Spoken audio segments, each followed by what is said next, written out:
Hello, and welcome to my presentation on Havening techniques.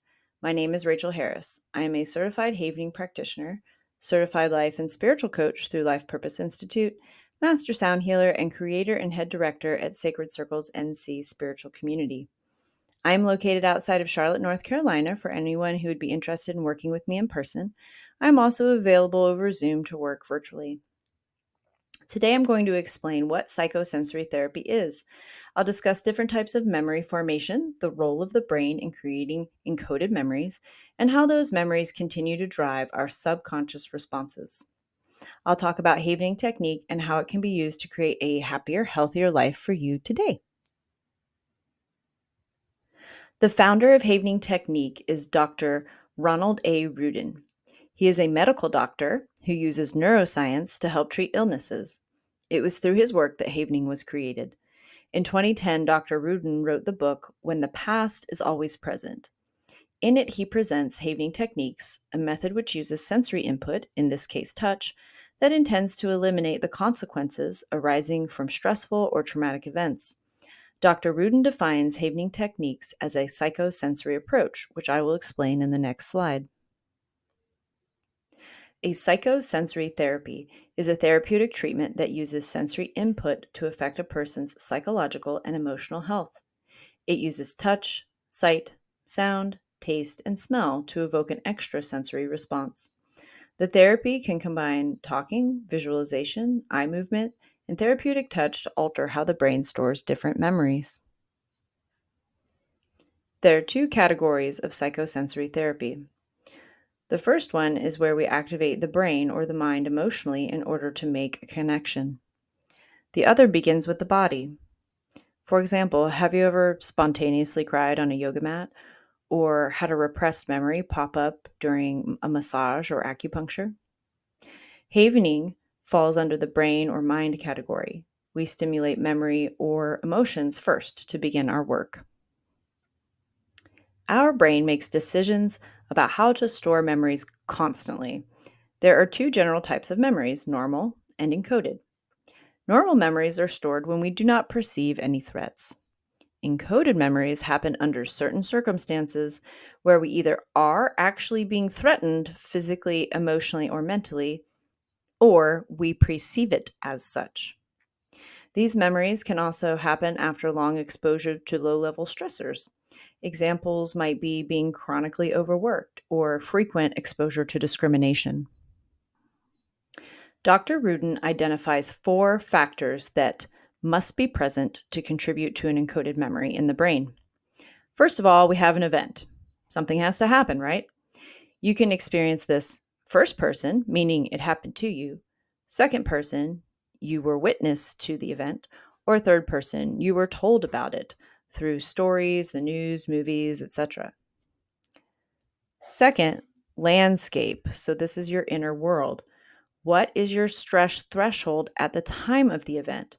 What else has been going on in your life? What experiences have you had in the past? For example, if you were previously in a bad car accident, a near miss might be more difficult for you to handle than someone who was never in a car accident. Meaning and our meaning making. We feel unsafe or threatened in some way. This can be physically, emotionally, mentally, or all three. And lastly, the event feels inescapable. We feel powerless to get away from the threat. Sometimes that can even be within our own mind. Let's look at the brain. This graphic identifies the limbic system, which is in charge of stimulating our emotions and talking to the hypothalamus, which talks to the brainstem. The thalamus is a relay station for sensory information, all except smell. It takes everything in sight, sound, touch, and taste, and it says, hey, we might have a problem here. The amygdala generates an emotional response to the stimuli, activates the creation of an encoded memory. The purpose of this is so we don't make the same mistake in the future. It also tells the hypothalamus to get moving. The hypothalamus is like the command center for our autonomic nervous system. This is hormone production, nerve and muscle stimulation, breath, digestion, brainstem stuff. So, this illustration explains kind of what's going on in the brain. So, we have an event, and our sensory input is sending all sorts of stuff from our sight and our touch and our taste through the thalamus. Except for smell, smell goes directly to the amygdala, it skips the thalamus. So, if no threat is detected, everything seems normal, then we have normal memory storage.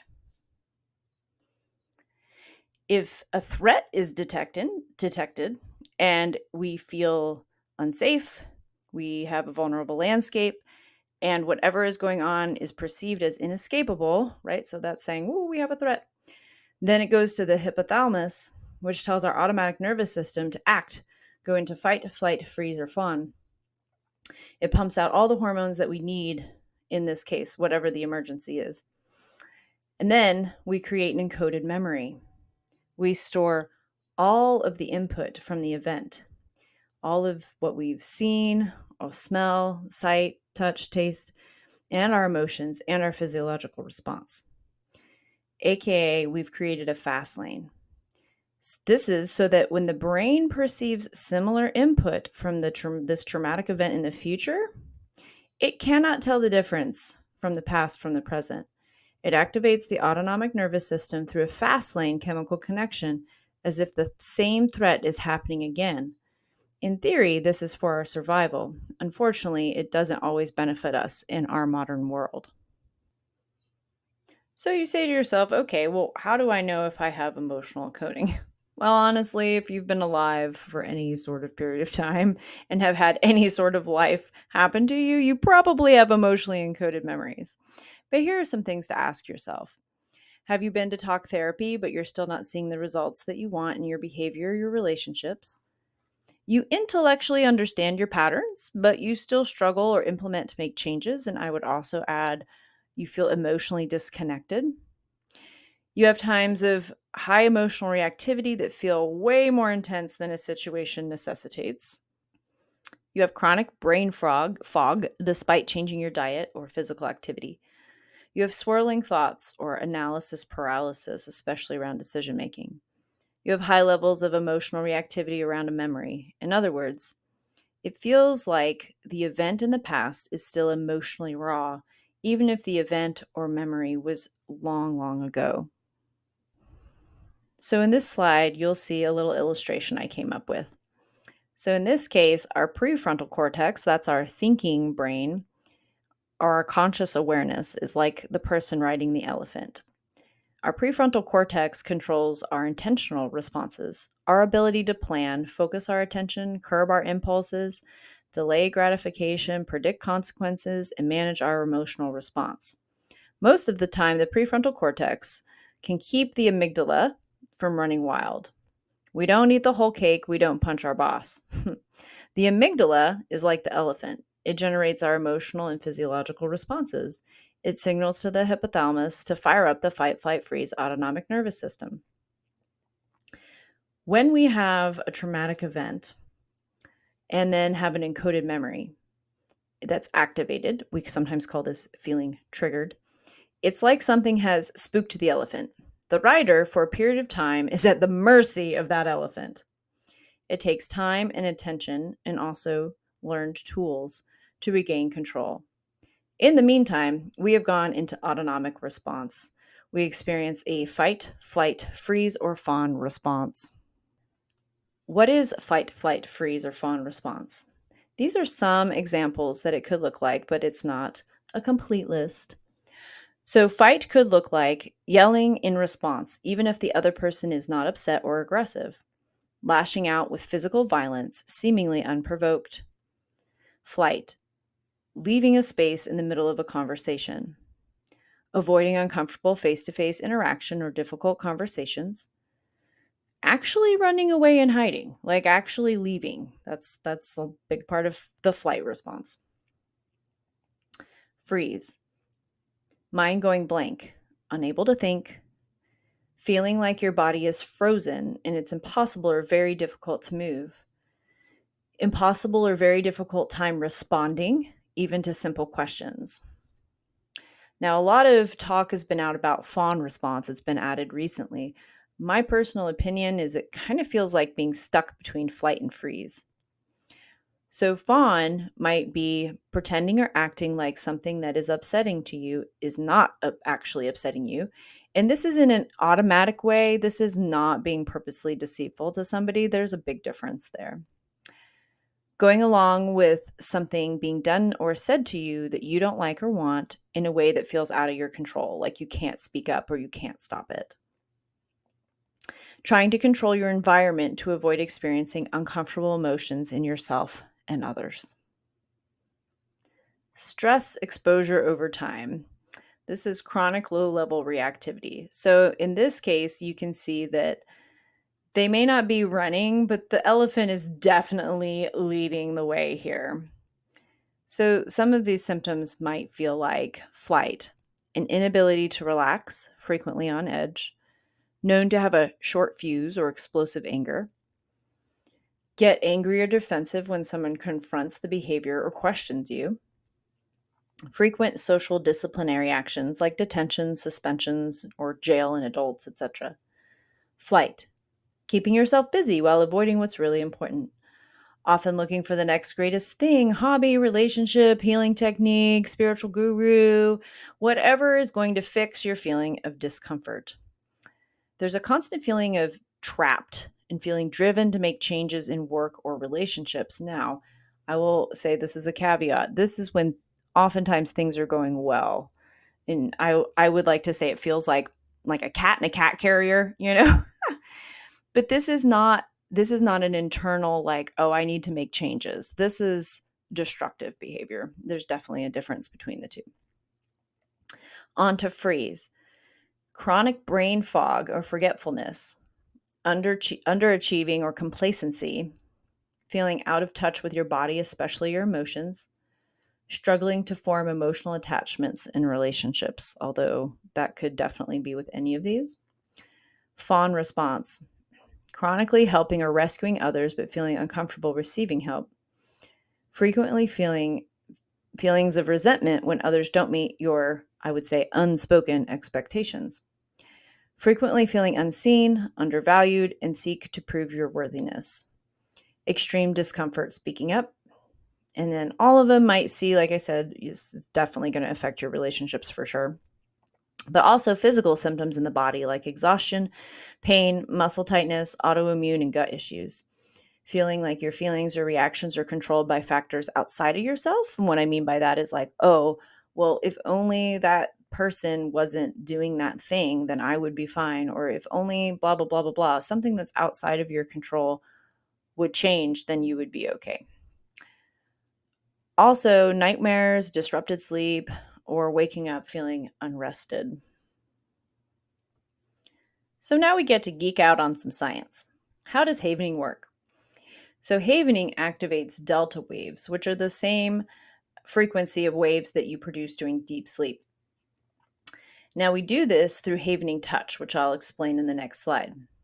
But what is the importance of delta waves?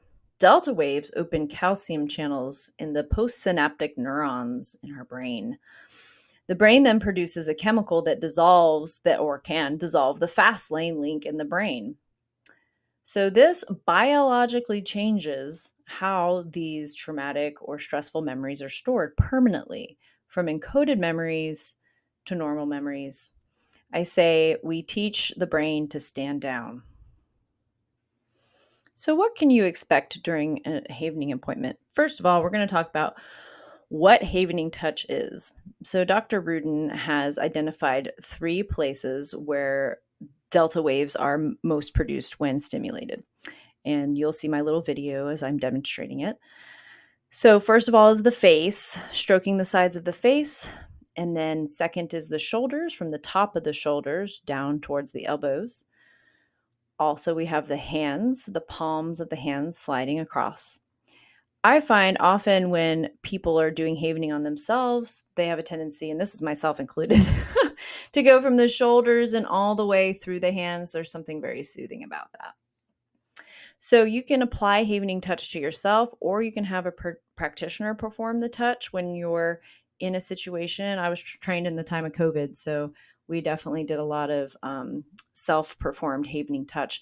But I will say that there are definitely benefits to having a practitioner perform it because it allows you to kind of be in the experience and you don't have to then be like, okay, oh, wait, I got to keep doing my havening touch. So there's definitely benefits to both. If you don't like being touched and you're like, no, thank you, then that's fine. We don't have to do it. But there's definitely benefits of having the practitioner perform the touch. But either way, those are the three most significant areas to stimulate delta waves. The most common applications of havening are the following. First of all, we have event havening. This is where we will have a memory that's briefly recalled.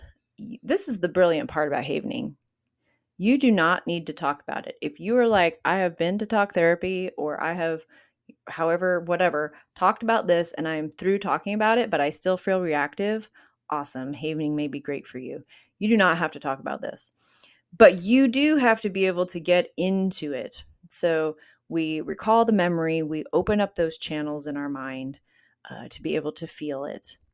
And then the practitioner will employ distraction techniques, which we've been trained in to do, while havening touch is applied.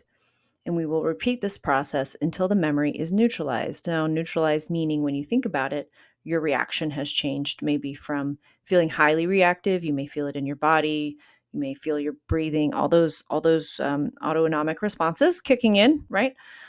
And then neutralized is like, okay, I can think about it. You might still feel sad. It might be something that you're always going to feel sad about or, feel like it was unfair, but you don't feel it in your body.